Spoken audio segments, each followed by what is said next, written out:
এই রবিউল আউয়াল মাসকে কেন্দ্র করে আমাদের সমাজের কিছু মানুষ বাড়াবাড়ি করে বেদাত করে। বলেন কি করে? বাড়াবাড়ি করে বেদাত করে। এই জাতীয় বেদাতের মধ্যে আমরা পা বাড়াবো না। রবিউল আউয়াল মাসকে কেন্দ্র করে খুব মনোযোগ সহকারে শোনেন। 1 নম্বর, ঈদ কি জিনিস। 2 নম্বর, ইসলামে ঈদ বলতে কি বোঝায়।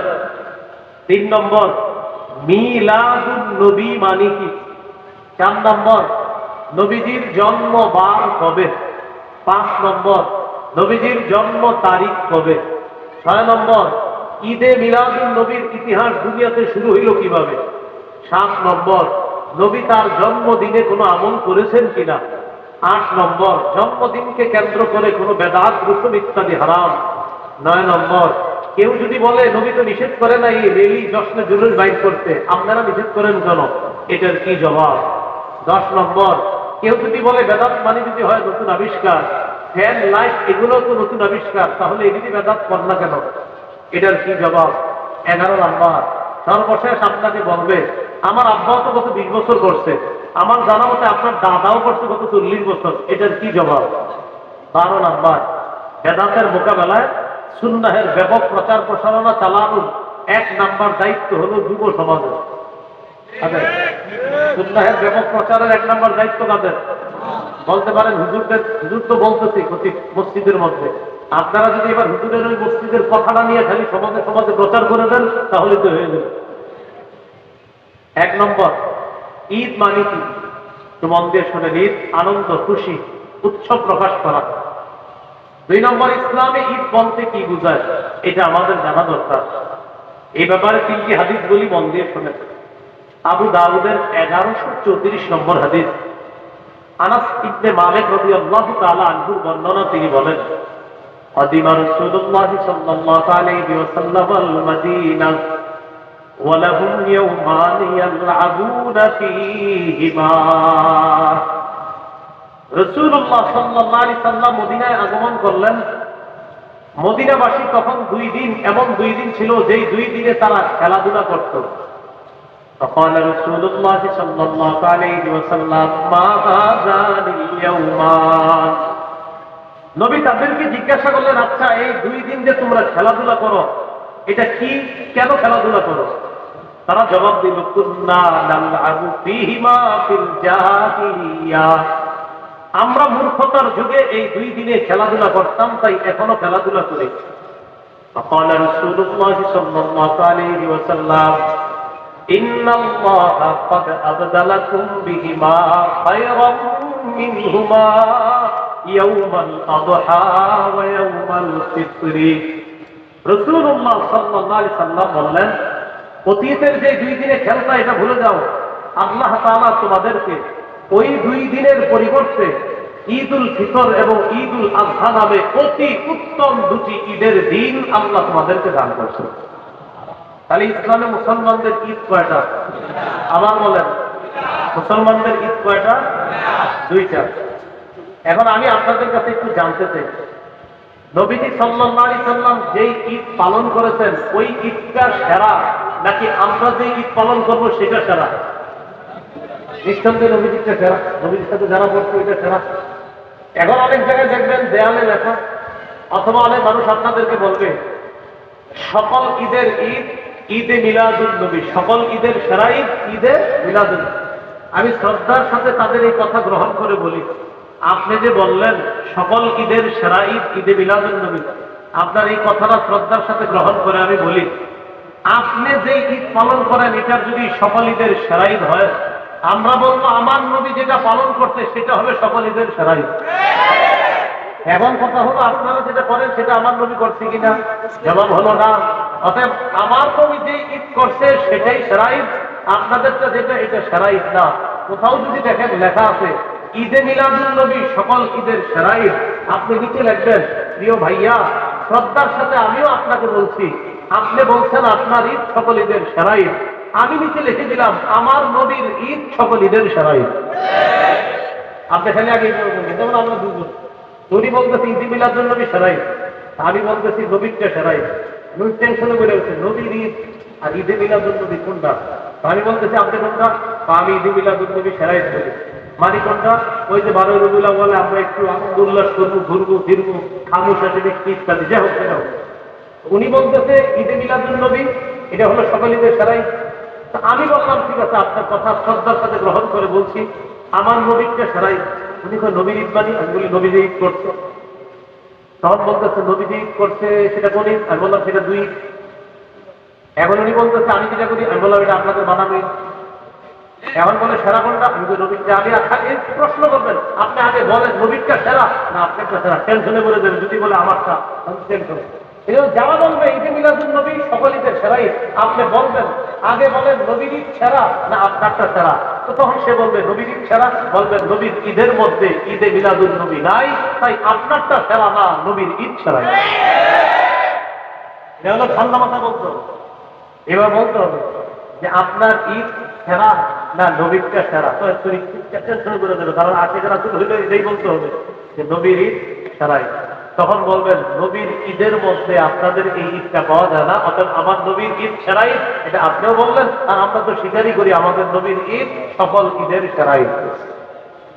আল্লাহ আমাদেরকে এই কথাগুলো বুঝে শুনে আমল করার তৌফিক দান করেন। বলেন ইসলামী ঈদ কয়টা? সহিহ বুখারীর বর্ণনা 963 নম্বর হাদিস। হাদিসের বর্ণনাকারী আব্দুল্লাহ ইবনে ওমর রাদিয়াল্লাহু তাআলা আনহুমা তিনি বলেন কান রাসূলুল্লাহ সাল্লাল্লাহু আলাইহি ওয়াসাল্লাম ওয়া আবু বকর ওয়া উমর ইউসাল্লুনা আল-ঈদাইন ক্বাবলা আল-খুতবাহ। আব্দুল্লাহ ইবনে ওমর রাদিয়াল্লাহু তাআলা আনহুমা বলেন রাসূলুল্লাহ সাল্লাল্লাহু আলাইহি ওয়াসাল্লাম, আবু বকর, ওমর তারা সকলেই খুতবার আগে 2 ঈদের নামাজ আদায় করতেন। বলেন তো খুতবার আগে নবী কয় ঈদের নামাজ পড়তেন? আবু বকর সিদ্দিক কয় ঈদের নামাজ পড়তেন? ওমর ফারুক রাদিয়াল্লাহু তাআলা আনহু কয় ঈদের নামাজ পড়তেন? 2 ঈদের। অতএব ঈদ কয়টা? 2টা। আবু দাউদের 1148 নম্বর হাদিস। এই হাদিসের মধ্যে আসছে জাবির ইবনে সামুরা রাদিয়াল্লাহু তাআলা আনহুর বর্ণনা। তিনি বলেন صليت مع النبي صلى الله عليه وسلم غير مرة ولا مرتين العيدين بغير أذان ولا إقامة। জাবির ইবনে সামুরা রাদিয়াল্লাহু তাআলা আনহু বলেন আমি একবার দুইবার নয় অসংখ্য অগণিত বার আযান এবং ইকামত ছাড়া রাসূল সাল্লাল্লাহু আলাইহি সাল্লামের সাথে 2 ঈদের নামাজ আদায় করেছি। তাহলে নবীজির সাথে জাবির ইবনে সামুরা সাহাবী কয় ঈদের নামাজ পড়ছে? 2 ঈদের। অতএব ইসলামে মুসলমানদের ঈদ কয়টা? 2টা। 3 নম্বর কথা, মিলাদুন নবী মানে কি? মিলাদ অর্থ হলো জন্ম। আন নবী মানে মুহাম্মদ সাল্লাল্লাহু আলাইহি ওয়াসাল্লাম। মিলাদুন নবী অর্থ হলো মুহাম্মদ সাল্লাল্লাহু আলাইহি ওয়াসাল্লামের জন্ম। আমাদের সমাজে যদি কাউরে বলেন আপনি মিলাদ আছে, যদি বলেন ঘরে মিলাদ আছে, তখন তার মাথায় আসে যে ঘরে গিয়ে কিছু কাজ করতে হবে, করার পর একটা দোয়া আছে, দোয়ার পরে বিরিয়ানি আছে অথবা জিলাপি আছে। আমাদের সমাজে যদি কাউকে বলেন যে ভাই ঘরে মিলাদ আছে, তো আপনি বুঝবেন কি জানেন ঘরে মিলাদ মানে ওখানে যাবো, যাওয়ার পরে কিছু ঘটনা ঘটবে, এরপর হুজুর একটা মুনাজাত দিবে, তারপর হয়তো এটা কিন্তু আপনার আমি শ্রদ্ধার সাথেই বলতেছি, এটা আবার অন্যভাবে নিয়ে না, মানে আমাদের সমাজে এটাই মিলাদ মনে করে। আমারও যদি কোনো সময় কেউ বলেন হুজুর ঘরে আসেন মিলাদ আছে, তো আমি বলবো মিলাদ আছে তো আমারও দিবেন কেন? যদি বলে তো কারে দিব, আমি বলবো মিলাদ মানে তো জন্ম। মানে আপনার কি ছেলে হবে না মেয়ে হবে না নাতি নাতি হবে সেটা তো আমি জানি না। ওই ধাত্রী মা যারা আছে জন্ম নিলে সন্তান জন্মগ্রহণ করার সময় যাদের যে কাজে লাগে ওই ডাক্তার বাক্তার কাউরে নিয়ে যান। না না বুঝার ঠিক বলছেন। মিলাদ মিলাদ অর্থ কি? সবাই বলে আমার ঘরে মিলাদ আছে মানে আমার ঘরে জন্ম। আপনি তো বলতেছেন আমার ঘরে সবাই মিলাদ আছে মানে কেউ হবে জন্ম নিবে। এই জন্য আগে ক্লিয়ার হতে হবে এটা মিলাদ অর্থ কি। আপনি কেন বলেন বাসায় চলেন মিলাদ আছে, মিলাদ মানে জন্ম আছে, কেউ আছে নাতি হবে। অনেক মানুষ এই কথা নিয়ে আমাদের সাথে তর্ক করছে, যারা ভাই মিলাদ অর্থ তো জন্ম, তা আপনি কেন এটা অন্য কিছু বুঝলেন? আপনারা বিভিন্ন ব্যানারে লেখেননি ভাই মিলাদ মাহফিল মানে জন্ম, কারণ জন্ম মাহফিল হবে এখানে লেখে মিলাদ মাহফিল মানে জন্ম মাহফিল। যদি বলেন হ্যাঁ জন্ম মাহফিল তাহলে লেখেন মিলাদ মাহফিল। মিলাদ মাহফিল অর্থ যদি হয় জন্ম মাহফিল মানে একজন এই মঞ্চে জন্ম নিবে, এটা যদি হয় তাহলে লেখেন। বলেন দোয়া অনুষ্ঠান, বলেন সবাই দোয়া অনুষ্ঠান, দোয়া মাহফিল। হ্যাঁ, এটাই বলতে চাই। মিলাদ অর্থ কি? সবাই বলেন মিলাদ অর্থ কি? তাহলে মিলাদুন নবী অর্থ মুহাম্মদ সাল্লাল্লাহু আলাইহি সাল্লামের জন্ম। আজকে থেকে যদি কেউ আপনাদেরকে বলে মিলাদ মানেন, আমার সাথে জবাব দিবেন, বলেন জন্ম অর্থে মিলাদ মানে। আমার জিজ্ঞাসা করেন সবাই, মিলাদ মানেন? জিজ্ঞাসা করেন। জন্ম অর্থে মিলাদ মানে। এবার আপনাদেরকে আমি জিজ্ঞাসা করি, মিলাদ মানেন? এই পুরোটা বলবেন। হ্যাঁ, জন্ম অর্থে মিলাদ মানি। কারণ ও যদি বলে মিলাদ মানি, তার ওর মাথায় তো এটা আসবে কিছু হবে ঘরে গিয়ে, এরপরে তারপর সে জিলাপি দিবে, এরকম না। তাহলে মিলাদ মানেন জন্ম অর্থে মিলাদ। মিলাদুন নবী অর্থ মুহাম্মদ সাল্লাল্লাহু আলাইহি সাল্লামের জন্ম। 4 নম্বর কথা, নবীজির জন্ম বার কবে? মুসনাদে আহমদ 4 নম্বর খন্ড 172 নম্বর পৃষ্ঠা। ওলিদা রাসূলুল্লাহ সাল্লাল্লাহু আলাইহি ওয়াসাল্লাম ইয়াউমাল ইসনাইন। রাসূলুল্লাহ সাল্লাল্লাহু আলাইহি সাল্লাম সোমবারে জন্মগ্রহণ করতেন। 5 নম্বর আলোচনা, নবীজির জন্ম তারিখ কবে? এটা সবাই একটু মন দিয়ে শোনেন। কেউ বলেন নবীজির জন্ম তারিখ 2 রবিউল আউয়াল, কেউ বলেন 8ই রবিউল আউয়াল, কেউ বলেন 9ই রবিউল আউয়াল, কেউ বলেছেন নবীর জন্ম 10ই রবিউল আউয়াল, কেউ বলেছেন 12ই রবিউল আউয়াল, কেউ বলেছেন 17ই রবিউল আউয়াল, কেউ বলেছেন রবিউল আউয়ালের 8 দিন বাকি থাকতে নবীর জন্ম, কেউ আবার বলেছেন রমজানের 12ই রমজান নবীর জন্ম। এই একটা নতুন সূত্র, একটা 12ই রমজান নবীজির জন্ম। একটা কথা আপনারা আমার সাথে একমত হবেন আশা করি, যে নবীজির জন্ম নিয়ে মতভেদ আছে। এই ব্যাপারে আমি আশা করি একমত হবেন। কি আছে? মতভেদ। আল্লামা মুহাম্মদ ইবনে কাসির রাহমাতুল্লাহি আলাইহি আল বিদায়া ওয়ান নিহায়ার মধ্যে তিনি সবগুলো তারিখকে উনি দুর্বল প্রমাণিত করে গুরুত্ব দিয়ে তিনি 3টা তারিখ আলোচনা করেছেন। কয়টা?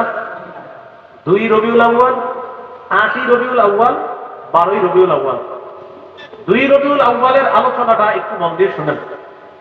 মুহাম্মদ ইবনে সাদ তাবকাতে ইবনে সাদের মধ্যে আছে। তিনি তার উস্তাদ ওয়াকিদি থেকে বর্ণনা করেছেন, ওয়াকিদি তার উস্তাদ আবু মাশার থেকে বর্ণনা করেছেন। একটু সামনে আমার দিকে তাকান, এই এদিক তাকান সবাই। এই উনি হলেন আমার উস্তাদ, ওনার থেকে আমি একটা বর্ণনা করেছি, আমি ওনার ছাত্র। আমি তার কাছে বর্ণনা করছি, তিনি আমার ছাত্র।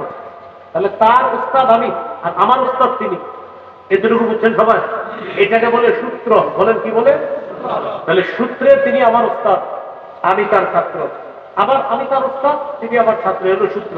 তার উস্তাদ আমি, আমার উস্তাদ তিনি, এটাকে বলা হয় সূত্র। সূত্রে 2 জন আছে, একজনের নাম ওয়াকিদি, আরেকজনের নাম আবু মাশার। বুখারী শরীফের ব্যাখ্যা গ্রন্থের লেখক ইবনুল হাজার আসকালানী রাহমাতুল্লাহি আলাইহি তার কিতাব তাকরীবুত তাহযীবের মধ্যে তিনি আনছেন, এই ওয়াকিদি যিনি বর্ণনাকারী ওয়াকিদি, তার ব্যাপারে আনছে মাতরুকুন মাআসিআতি ইলমিহি, যে ওয়াকিদি তার অনেক এলেম আছে, এলেম থাকার পরেও তার বর্ণনা পরিত্যাজ্য, তার বর্ণনা গ্রহণ করা যায় না। আর ওই যে আবু মাশার, তার ব্যাপারে বলছে দাঈফুন ফি রিওয়ায়া, তিনি বর্ণনা করার ক্ষেত্রে দুর্বল। তারা এই সূত্রে বর্ণনা করেছেন ওলিদা রাসূলুল্লাহ সাল্লাল্লাহু আলাইহি সাল্লাম ইয়াউমাল ইসনাইন, নবীজি সোমবার দিন জন্মগ্রহণ করেছেন।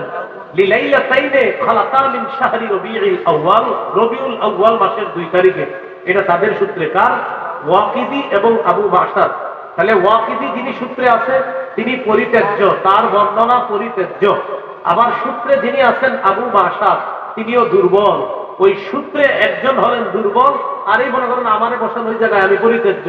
এই 2 জন সূত্রে থাকার কারণে 2 রবিউল আউয়ালের বর্ণনাটিও দুর্বল, এটা গ্রহণ করা যায় না। এটা আপনারা আলেম ছাড়া অন্যরা বুঝছেন তো সবাই? সূত্রে 2 জন ব্যক্তি আছে যাদের উপরে কথা আছে, কথা থাকার কারণে তাদের সূত্রে 2 রবিউল আউয়ালের বর্ণনাটি গ্রহণ করা যায় না, তাই 2 রবিউল আউয়াল বাদ রয়ে গেল। 8ই রবিউল আউয়াল এবং 12ই রবিউল আউয়াল। আমার সাথে একটা কথা সবাই বলেন, তাহলে মনে থাকবে। বলেন, হস্তি বাহিনী কাবায় যে বছর হামলা চালায়, ওই বছর রাসূলুল্লাহ সাল্লাল্লাহু আলাইহি সাল্লামের জন্ম। এ ব্যাপারে ঐতিহাসিকগণ প্রায় সকলেই একমত। তাহলে যে বছর রাসূলুল্লাহ সাল্লাল্লাহু আলাইহি সাল্লাম জন্মগ্রহণ করেছেন ওই বছর কাবায় হস্তি বাহিনী হামলা চালায়, এই ব্যাপারে রাসূল সাল্লাল্লাহু আলাইহি সাল্লাম কি একমত? এই ব্যাপারে ঐতিহাসিকগণ একমত। এবার বলেন, কাবায় হামলা চালানোর 50 দিন পর রাসূলুল্লাহ সাল্লাল্লাহু আলাইহি সাল্লাম জন্মগ্রহণ করেছেন। বলেন তো, কাবায় হস্তি বাহিনী হামলার কয়দিন পর নবীর জন্ম? এবার হিসাবটা আমরা বের করে নিই।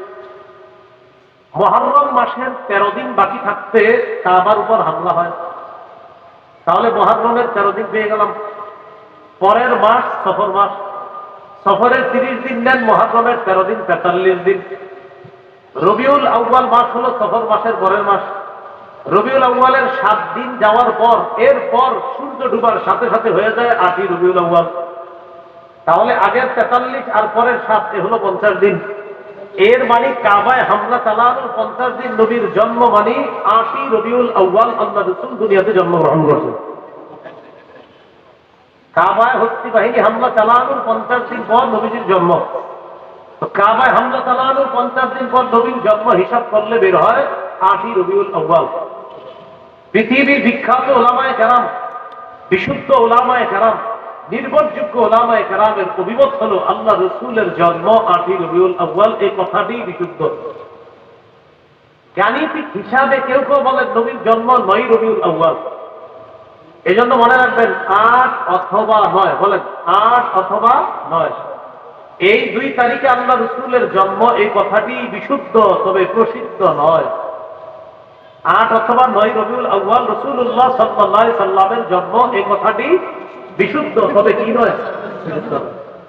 এবার আমার সাথে বলেন 12ই রবিউল আউয়াল নবীজির জন্ম, এই কথাটি প্রসিদ্ধ হলেও বিশুদ্ধ নয়। তাহলে 8, 9 বিশুদ্ধ হলেও প্রসিদ্ধ নয়, আর 12 তারিখ প্রসিদ্ধ হলেও বিশুদ্ধ নয়। কোরআনের 6666টি আয়াত প্রসিদ্ধ হলেও বিশুদ্ধ নয়, 6236টি আয়াত বিশুদ্ধ হলেও প্রসিদ্ধ নয়। কোরআনের 6666টি আয়াত প্রসিদ্ধ হলেও বিশুদ্ধ নয়, 6236টি আয়াত বিশুদ্ধ হলেও প্রসিদ্ধ নয়। এবার আসেন 12ই রবিউল আউয়ালের এই বর্ণনা কারা করছে? আন সাঈদ ইবনে মিনা আন আফফান ইবনে মুসলিম আন জাবির ইবনে আব্দুল্লাহ ওয়া আব্দুল্লাহ ইবনে আব্বাস রাদিয়াল্লাহু তাআলা আনহুমা ولد رسول الله صلى الله عليه وسلم يوم الاثنين الثاني عشر من شهر ربيع الاول। সাঈদ ইবনে মিনা, ওই আবার আমার দিকে তাকান, সূত্র আমি হলাম ছাত্র সাঈদ ইবনে মিনা, এই উস্তাদের নাম আফফান ইবনে মুসলিম। তাদের সূত্রে বর্ণনা আল্লাহ রাসূল সাল্লাল্লাহু আলাইহি সাল্লামের জন্ম 12ই রবিউল আউয়াল। মজার ব্যাপার হলো, সূত্রে যিনি ছাত্র তার নাম কি? সাঈদ। বলেন, সূত্রে ছাত্রের নাম কি? উস্তাদের